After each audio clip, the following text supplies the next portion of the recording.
Hey guys, CharrChan here, and today's video is unfortunately just the line art because for my own sanity I thought I would not finish this piece this week. So this piece of art so far has taken me 4 and a bit hours. I didn't film the sketch or lining the background, but that adds another few minutes onto the 3.5 hours of footage that I recorded for this video, so yay! Honestly, I don't know why I'm spending so long on this piece of art.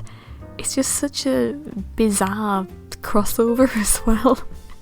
So this piece of art is Yugi from Yugio and Vampirina from Vampirina, sitting on some steps, looking at some Duel Monsters cards, just being goth friends.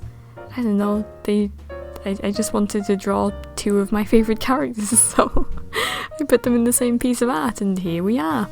That's literally all I have to say about this piece of art. I just wanted to draw Yugi and I wanted to draw Vampirina, so I put them in the same piece of art.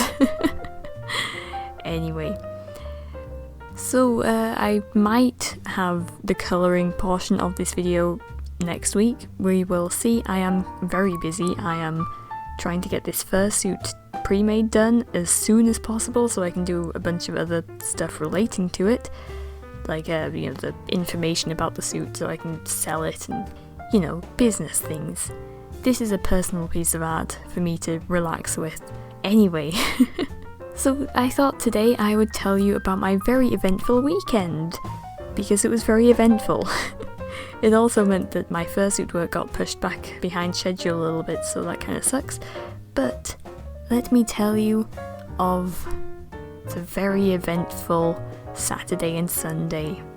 Well, actually it was just Saturday that was really eventful. A bit of context here, I live in a very old house, and that means the only way to heat the house is by lighting the fires. There's no electric central heating, only fires. So this story is taking place with the kitchen fire, which is a stove, like a wood burning stove. And let me describe what the stove looks like. It's like a rectangle type shape stove, cuboid, and then out the top of that comes this metal pipe which goes into the chimney. And that's just in like a little cave thing in the wall. Quite a big cave actually, it's quite a big stove.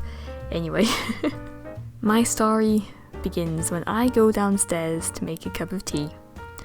And it's about 10 AM at this point, and I see my dad trying to put out a chimney fire, which is no big deal really. We get chimney fires every so often. It's quite normal, it happens. Usually we just put them out ourselves, it's fine.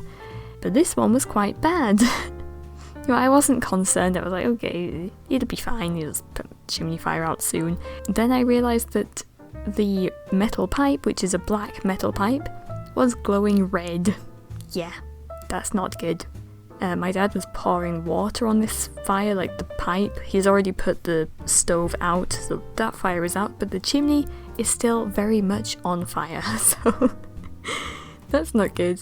So he's pouring water on the pipe and it's just spitting and sizzling and hissing as soon as the water touches the metal. It's that hot. Yeah, it's not really doing much. Like, it'll stop the metal being red for a couple minutes and then it's back to being glowing red in a couple of seconds. So I bring him my spray bottle that I use my stick insects to use as a secondary spray bottle. Then he's like, I think I will take the pipe off the chimney because this isn't really working very much.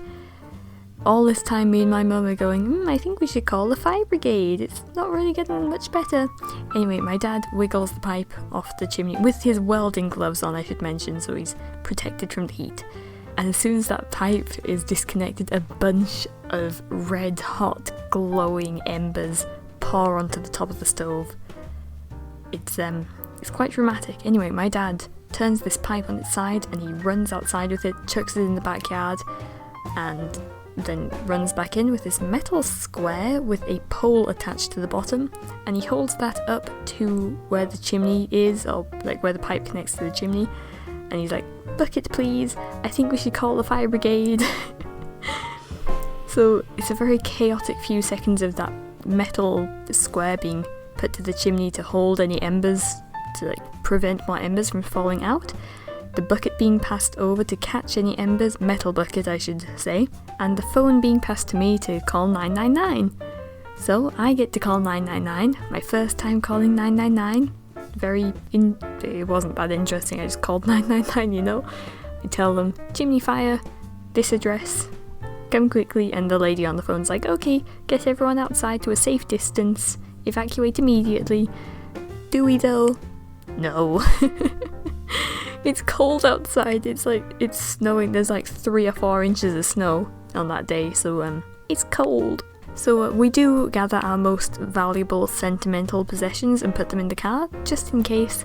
And my dad just continues trying to put this chimney fire out, he's just there keeping it under control, while we wait for the the fire truck, the fire truck to arrive. And you can hear that siren for miles, like, just, we're stood there in the snow like, oh, I think it's getting close, and a few minutes later, shouldn't it be here by now? You can hear that siren from miles away. I do live in a very quiet area though, I live in a small village. The fire truck finally shows up. I say fine, it was very fast. Firemen go inside, like, then my dad's helping them put the fire out. My dad just became a fireman for the day, I guess. Anyway, it's very chill, surprisingly, and that's not a snow pun. It was chilly outside, and it was a chill environment as well, surprisingly. Like, no one was particularly stressed. It was really weird. Like, I was stressed for the first, 10 minutes or so, and then I just kind of chilled for the rest of it. Like, yep, it's all good. So it was a bit weird. Anyway, so the firemen come, they go inside, and they're putting the fire out. And me and my mum and my twin are all stood outside, kind of freezing. After a while, the fireman's like, oh, you can sit in the car in the backyard if you want, so we do that.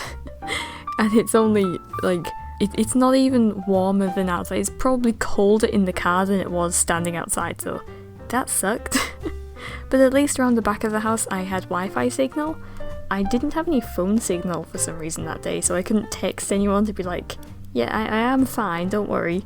But, yeah, going around the back of the house, I had Wi-Fi again, so I texted my boyfriend and I was like, I know the last message I sent before going outside to Stan was like, we have a really bad chimney fire, and then nothing. Anyway, I got signal again, I was like, yeah, we're all good.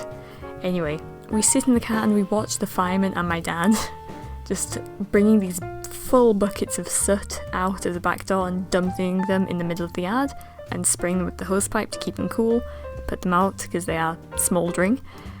And this goes on for 2 hours, I want to say. Maybe it wasn't that long, I mean, maybe an hour and a bit, so not a huge amount of time, just kind of sitting there waiting. There's also a lot of smoke coming out of the chimney, a lot of smoke, which is not great. The yard is full of smoke and there's little bits of smuts and what do you call them, well, it's soot, isn't it? There's bits of soot just falling onto the car. Yeah, fun time. Eventually the firemen are like, okay, you're all good, we'll come back at 2:30 to check that it's still okay, because the chimney fire's not completely out, it's just under control, you know? And then they leave and they come back at 2:30 and they're like, okay, everything's fine, okay, bye. Okay, and that was the end of the firemen being there, and we are left with a very sooty kitchen, and the entire house smells of soot. We did close all the doors just to keep the soot smell and spread of soot under control, but the smell just kind of lingers. Even my office was beginning to smell of soot, it was not great. I did cover anything business related in plastic bags just to make sure it didn't get dirty, but not great. Also, the floors are all damp because when your house is in danger like that, you don't care about snow melting on the floor or mud being on the carpet, so all the carpets were damp. Well, not all of them. The passageway carpet and the stairs were wet and a bit muddy and sooty. The kitchen floor is black with soot. We have a tiled kitchen floor, fortunately, so not a big problem, just mop it clean, it's fine. It was just really sooty, not great. I did find it quite interesting when I looked in my dad's bathroom at some point in this whole thing and it was full of smoke. The chimney breast is in my dad's bathroom, so it gets really warm, and there was lots of smoke in there, which there should not have been. There's no like openings for the smoke to be in there, it just kind of seeped through the brickwork into the room, so that's fun. Anyway, everything's fine now. The chimney is no longer on fire. It has been swept. You have to sweep the chimney after it has gone out, because otherwise you'll just have another chimney fire.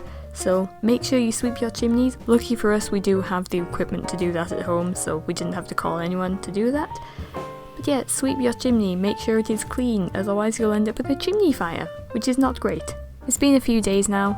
The soot smell has gone, or it's back to the normal amount. I mean, the house always smells a little bit like smoke, because, you know, wood fires, the only way to heat the house, they're always on.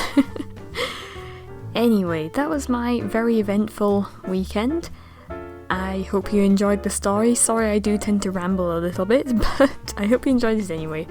Links to all my social medias are down in the description. I hope you enjoyed the video. Please do not hit the like button, as that probably hurts and it's not very nice, so maybe shake his hand instead. With that being said, hope to see you in the next one, and bye!